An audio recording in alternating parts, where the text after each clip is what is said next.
अथ अयोध्याकाण्डः पञ्चमः सर्गः व्रतचर्याविधानम्। सन्दिश्य रामं नृपतिः शोभाविन्यभिषेचने पुरोहितं समाहूय वसिष्ठमिदमब्रवीत्। गच्छोपवासं काकुत्स्थं कारयाद्यातपोधन श्रेयसे राज्यलाभाय वध्वा सहायतव्रतं तथेति च स राजानामुक्त्वा वेदमिदं वरः स्वयं वसिष्ठो भगवान् ययौ रामनिवेशनम् उपवासयितुं रामं मन्त्रवन्मन्त्रकोविदः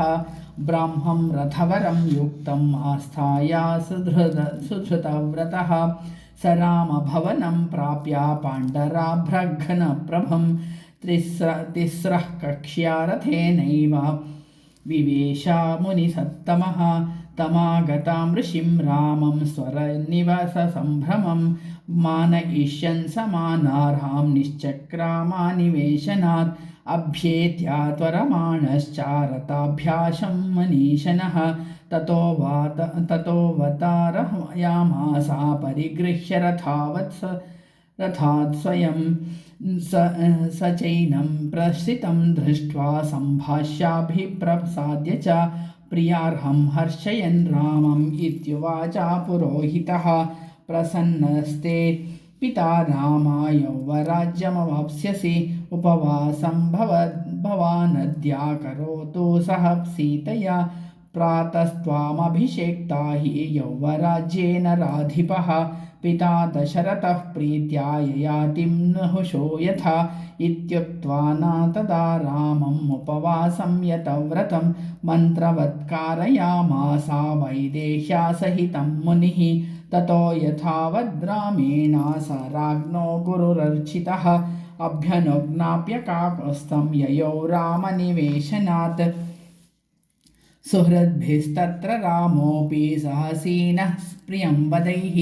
सभाजितो विवेश अथा ताननुज्ञाप्य सर्वशः प्रहृष्टा नरनारीकं रामवेश्मा तदा बभौ यथा मद्वद्विजगणं प्रफुल्लानलिनं सरः स राजभवनं प्रख्यात् तस्माद् रामनिवेशनात् निःसृत्य स ददृशे मार्गं वसिष्ठो जनसंवृतं ववृन्दैरयोध्यायां राजमार्गः सुमन्ततः बभूवोरभिसंवादाः कुतूहलजनैर्वृताः जनवृन्दोर्मिसङ्घर्षा हर्षस्वानावृतस्तदा बभूव राजमार्गस्य सागरस्येव निस्वनः सिक्तसंवृष्टरथ्या च तदर्हावनमालिनी असीदयोध्यानगरी संवृच्छ्रितगृहध्वजा तदा ह्ययोध्यानिलयः सस्त्रीबालकुलो जनः रामाभिषेकमाकाङ्क्षान्नाकाङ्क्षान्न द्वयं रवेः प्रजालङ्कारभूतं च जनस्यानन्दवर्धनम् उत्सुको विभुजनो द्रष्टुं तमयोध्यामहोत्सवम् एवं तं जनसंवादं राजमार्गं पुरोहितः व्यूहन्निवाजनौघं तं शनैराजकुलं ययौ सिताभ्राशिखरप्रख्यं प्रासादामधिरुह्य सः समयाय नरेन्द्रेण शक्रेणेव बृहस्पतिः तमागतामभिप्रेक्ष्य हित्वा राजासनं नृपः पप्रच्छ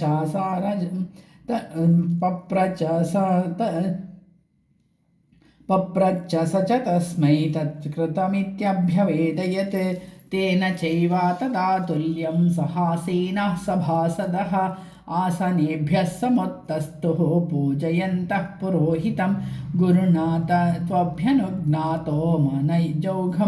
मनुजौघं विसृज्यतं विवेशान्तः पुरं राजा सिंहो गिरिगुहामिव तदग्रवेश प्रमदाजनाकुलं महेन्द्रवेश्मप्रतिमं वेशनं विदीपयन् चारुविवेश पार्थिवः शशीवतारागणसङ्कुलं नभः तदग्र्यवेशा प्रमदाजनाकुलं महेन्द्रवेश्मप्रतिमं वेशनं विदीपयंश्चारुविवेशपार्थिवः शशीवतारागणसङ्कुलं नभः। तत्सदित्यर्षे श्रीमद् रामायणे वाल्मीकये आदिकाव्ये चतुर्विंशतिसहस्रिकायां संहितायाम् अयोध्याकाण्डे व्रतचर्याविधानं नाम पञ्चमः सर्गः। अतः षष्ठः सर्गः पौरोत्सेकः। गते पुरोहिते रामः स्नातो नियतमानसः सह पत्न्या विशालाक्ष्या नारायणमुपागमत् प्रगृह्य शिरसा पात्रीं हविषो विधिवत्ततः महते दैवतायाज्यं जुहावा ज्वलिते नले शेषं च हविषस्तस्या प्राश्याशास्यात्मनः प्रियं ध्यायन्नारायणं देवं स्वस्तीर्णे कुशसंस्तरे वाग्यतः सह वैदेह्या भूत्वा नियतमानसः श्रीमत्यायतने विष्णोः शिष्येन रवरात्मजः एकयामावशिष्टायां रात्र्यां प्रति विबुध्य सः अलङ्कारविधिं कृत्स्नं कारयामास वेश्मनः तत्र शृण्वन् सुखावाचः सूतमागधवन्दिनां पूर्वां सन्ध्यामुपासीनो जजापाजयत मानसः तुष्टावा प्रणतश्चैव शिरसा मधुसूदनं विमलक्षोमसंवीतो वाचयामास च द्विजान् तेषां पुण्याः घोषोऽथा गम्भीरा मधुरस्तदा अयोध्यां पूरयामासातुर्या घोषानुवानादितः कृतोपवासं तु ददादे वैदेह्या सह राघवम् अयोध्यानिलयः श्रुत्वा सर्वः प्रमुदितो जनः ततः पौरजनः सर्वः श्रुत्वा रामाभिषेचनं प्रभातां रजनीं दृष्ट्वा चक्रे शोभयितुं पुरीं शुभ्राभ्रशिखराभेषो देवतायतनेषु च चतुष्पथेषु रथ्यासु चैत्येष्वष्टालकेषु च नानापण्यासमृद्धेषु वणिजामापणेषु च कुटुम्बिनां समृद्धेषु श्रीमत्सु भवनेषु च सभासु चैव सर्वासु वृक्षेष्वालक्षितेषु च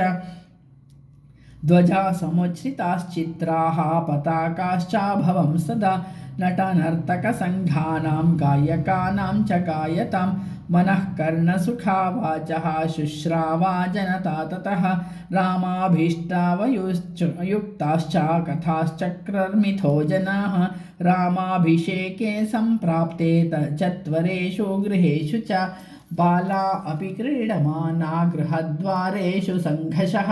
रामाभिषेकसंयोक्ताश्चक्रुरेवामिथा कथाः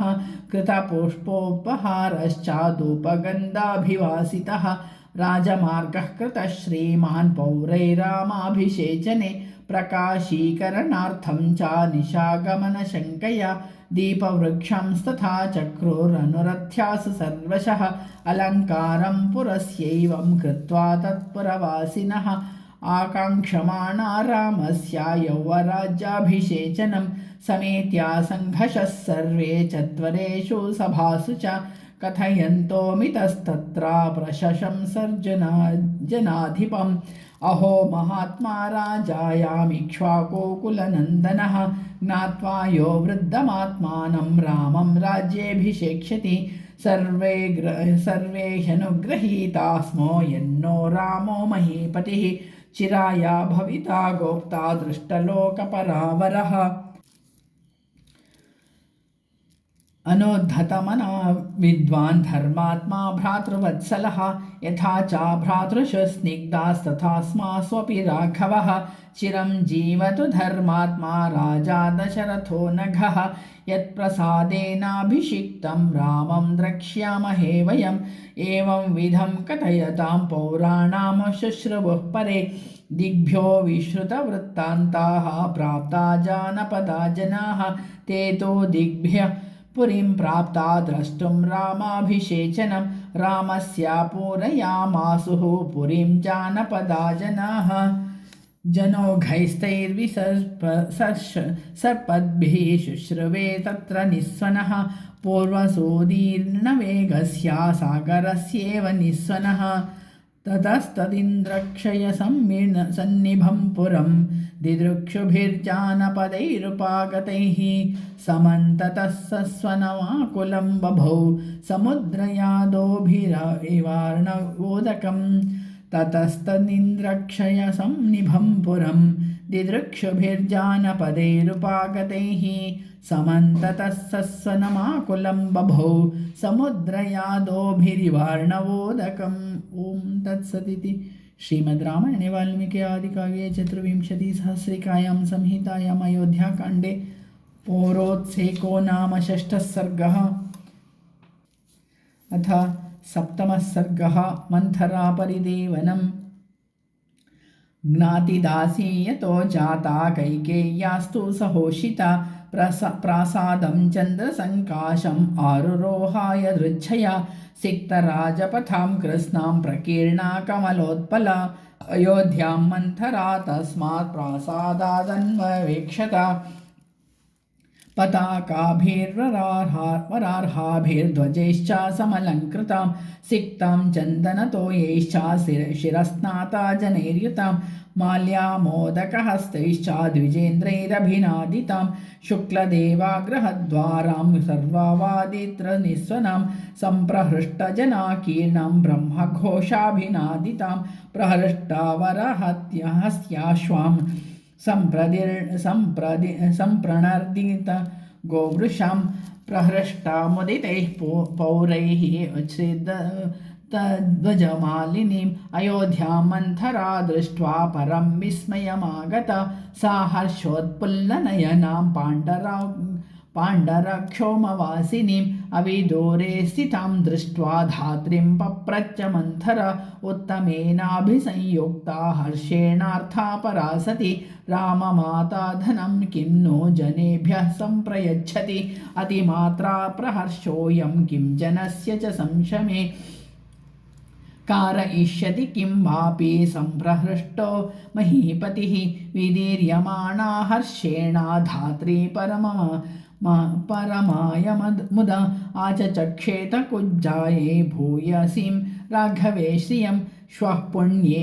पुष्येणाजितक्रोधं यौवराज्येन राघवं राजा दशरथो रामम् अभिषेच नियातनघं धात्र्यास्तु वचनं श्रुत्वा कुब्जा क्षिप्रमवर्षिता कैलासशिखराकारात् प्रासादादवरोहता सादह्यमाना कोपेना मन्थरा पापदर्शिनी शयानामेत्य कैकेयीमिदं वचनमब्रवीत् उत्तिष्ठ मूढे किं शेषे भयं त्वामभिवर्तते उपप्लुतमघौघेन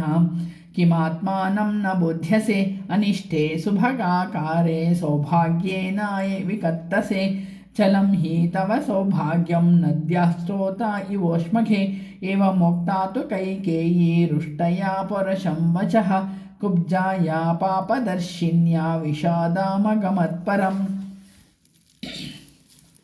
कैकेयी त्वब्रवीत् कुब्जां कच्चित् क्षेमं न मन्थरे विषण्णवदनां हि त्वां लक्षये भृशदुःखितां मन्थरा तु वचः श्रुत्वा कैकेय्या मधुराक्षरम् वाचा क्रोधसंयुक्ता वाक्यं वाक्यविशारदा सा विषण्णतरा भूत्वा कुब्जा तस्या हितैषिणी विषादयन्ती प्रोवाचा भेदयन्ती च राघवम् अक्षय्यं सुमहद्देवी प्रवृत्तं तद्विनाशनं रामं दशरथो राजा यौवराज्येऽभिषिक्ष्यति सास्म्यागाधे भये मग्ना दुःखशोकसमन्विता दह्यमानानलेनेवा तद्धीतार्थमिहागता तवा दुःखेन कैकेयी मम दुःखं महद्भवेत् त्वद्वृद्धौ मम वृद्धिश्च भवेदत्र न संशयः नराधिपकुले जाता महिषीं त्वं महीपतेः उग्रत्वं राजधर्माणां कथं देवी न बुध्यसे धर्मवादी शठो भर्ता शक्ष्णवादी च दारुणः शुद्धभावेन जानीषे तेनैवामतिसन्धिता उपस्थितं प्रयुञ्जानास्त्वसी सान्त्वमनर्थकम् अर्थेनैवाद्यते भर्ता कौसल्यां योजयिष्यति अपवाह्या स दुष्टात्मा भरतं तव बन्धुषु काल्ये स्थापयिता रामं राज्ये निहतकण्टके शत्रुः पतिप्रवादेन मात्रेवाहितकाम्यया आशीविषैवाङ्केन बाले परिहृतस्त्वया यथा हि कुर्यात् सर्पो वा शत्रुर्वा प्रत्यवेक्षितः राज्ञा दशरथेनाद्या सपुत्रा त्वं तथा कृता पापेनानृतसान्त्वेन बाले नित्यसुखोचिते रामं स्थापयिता राज्ये सानुबन्धा सहताह्यसि स प्राप्तकालं कैकेयी क्षिप्रकुरुहितं तव त्रायस्वापुत्रमात्मानं मां च विस्मयदर्शने मन्थरायावच श्रुत्वा शयनात् सा शुभानन